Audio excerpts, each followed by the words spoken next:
बच्चों, आज हम पढ़ेंगे दूसरा पाठ लाख की चूड़ियाँ। लाख की चूड़ियाँ पाठ के लेखक हैं कामता नाथ जी। कामता नाथ लेखक जी जब बचपन में अपने मामा के गांव जाते थे तो उन्हें बदलू मनिहार व्यक्ति बहुत अच्छा लगता था। मनिहार लोग जो होते हैं वो चूड़ियाँ बनाने का काम करते हैं। बदलू का चूड़ियाँ बनाने का पैतृक पेशा था, अर्थात उसके पिता दादा भी चूड़ियाँ बनाने का काम ही करते थे। बदलू जब अपनी भट्ठी के पास अपने सहन यानी आंगन में नीम के पेड़ के नीचे भट्ठी के पास बैठकर चूड़ियाँ बनाया करते थे तो लेखक जब बचपन में उसके पास छोटी मचिया यानी स्टूल टाइप चारपाई पर बैठकर उसके देखते रहते थे और लेखक को उस बदलू बहुत अच्छे लगते थे क्योंकि बदलू उसे रंग बिरंगी गोलियां देते थे लाख की। इसीलिए जब भी लेखक मामा के घर जाते तो बदलू के पास जरूर जाते थे और उसे गोलियां लेते थे। बदलू भी उसे बहुत प्यार करता था, उसको अपने पास बिठाता, शहर के बारे में पूछता, उस वहाँ की बातें करता, उसकी पढ़ाई की बातें करता रहता, उसे खाने को आम देता, मलाई देता।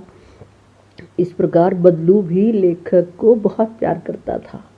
बदलू चूड़ियाँ बनाने का जो काम करता था, पहले लाख को पिघलाता, फिर उसकी पतली सलाई की तरह सलाख की तरह बनाकर लकड़ी की चौखट पे उसे बारीक करता, फिर चूड़ियों का आकार देता मुंगेरियों पर चढ़ाकर। मुंगेरियाँ होती है लोहे की बने हुए बेलन के आकार की, जो जिस पर चूड़ियों को आकार दिया जाता है उस पर चढ़ाता। लेखक ये सब काम उसे करते हुए देखता रहता। लेखक जब भी वहाँ गांव में जाता तो बदलू के पास जरूर जाता था। बदलू अपने जो काम धंधा करता था उसके बदले में उस समय अनाज वगैरह वस्तुएं ली जाती थी। उसको वस्तु विनिमय कहा जाता है। वस्तु विनिमय मतलब कुछ भी चीज़ खरीदने के लिए कोई वस्तु ही देना। जिसके पास अनाज है या सब्जी है उसके बदले में चीज़ ली जाती। इस तरह उस समय वस्तु विनिमय था। जैसे आज कुछ खरीदना हो तो हमें धन की आवश्यकता होती है, लेकिन उस समय वस्तुओं के बदले में ही वस्तुएं ली जाती थी। इस तरह जब लाख की चूड़ियाँ बेचता बदलू तो उसके बदले में कुछ सामान लेता था। वो जैसे जितना भी कोई सामान देता उसमें चूड़ियाँ बेच देता था। लेकिन उसकी एक आदत थी कि जब किसी के घर में शादी ब्याह होता तो जब उसका चूड़ा बनाता तो उसको बेचने के लिए अपना मन माना दाम लेता था। उसके लिए अपने कपड़े, अपनी पत्नी के कपड़े और अनाज काफ़ी सारा उनसे लेता था। तब वह अपने मन से ही लेता था, उनकी बात नहीं मानता था। इस तरह वो बहुत स्वाभिमानी था और अपना काम करते हुए बहुत खुश रहता था। उसके पास एक गाय थी और अपना काम धंधा अच्छा चलता था। लेकिन धीरे धीरे जैसे मशीनी युग हुआ और उसका काम धंधा बंद हो गया और लोग कांच की चूड़ियाँ पहनने लगे और इस तरह लाख की चूड़ियाँ बननी बंद हो गई। उसका जो हस्तकलाएँ हैं धीरे धीरे बंद हो गई। इसमें कहा गया है कि मशीनी युग ने बहुत से लोगों के हाथ काट दिए, अर्थात मशीनी युग आने के कारण बहुत से लोगों का काम धंधा बंद हो गया। इस तरह धीरे धीरे उसका जब काम बंद हो गया, उसने एक जोड़ा चूड़ियाँ बनाई थी जो उसने शादी जिम्मेदार की बेटी की शादी के लिए। लेकिन जब उसे मन माना दाम ना मिला तो उसने वो चूड़ियाँ बेची नहीं थी। इस तरह काफ़ी समय बीत गए। जब लेखक दोबारा वहाँ गांव गया तो उसके मामा की बेटी को कांच चुभ जाने पर उसे पुरानी बातें याद आई कि यहाँ एक बदलू थे जो चूड़ियाँ बनाते थे। तो उसने मिलने की सोची, उसके पास मिलने गया।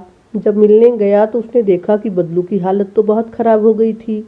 बदलू बीमार पड़ गया था, चारपाई पे पड़ा हुआ था।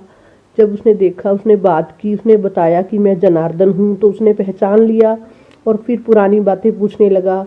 लेखक के मन में भी बहुत सवाल थे कि ना उसके पास भट्ठी रह रही है ना लाख की चूड़ियाँ हैं। तो उसने पूछा तो बदलू ने बताया कि बहुत वर्ष हो गए, मैंने तो काम धंधा ये बंद कर दिया। लोग आजकल कांच की चूड़ियाँ पसंद करते हैं, मेरी बनी लाख की चूड़ियों को अब कौन पूछता है। और उसने उसका काफ़ी आवभक्त किया। उसे अपनी बेटी से कहा कि इसके लिए मीठे आम लाओ खाने के लिए। तो उसने वो डलिया यानी कि बांस की बनी हुई टोकरी में भरकर आम ले आई उसकी बेटी रज्जो। जब आम दिए तो लेखक ने कहा कि इतने आम तो मैं नहीं खा पाऊंगा, तो उसने बेटी से कहा कि इसे 4-5 संदूरी आम दो। इस तरह उसे बहुत प्यार से बातें की। जब रज्जो आम की टोकरी लेके आई तो उसके हाथ में लाख की चूड़ियां पहनी हुई थी, जिसे देखकर लेखक ने सवाल पूछा। तभी उसने बताया कि ये मैंने जिमीदार की बेटी के लिए बनाई थी, लेकिन बेची नहीं। ये बात सुनकर लेखक को लगा कि जो बदलू का अस्तित्व है, बदलू का विचार है, जो कांच की तरह नहीं है, इसने हार कर भी नहीं हारा है। क्योंकि इसने, जब इसकी चूड़ियां बनाना काम धंधा बंद हो गया, लेकिन इसने अपने दाम के लिए अपनी बात को नहीं हारा और इसने कम दाम में चूड़ियां नहीं बेची, क्योंकि वो एक स्वाभिमानी था। धन्यवाद। अब इस पाठ में से आपको पाठ पूरा पढ़ के 20-20 प्रश्नों के उत्तर लिखने हैं, 1 या 2 पंक्तियों में लिखने हैं। धन्यवाद।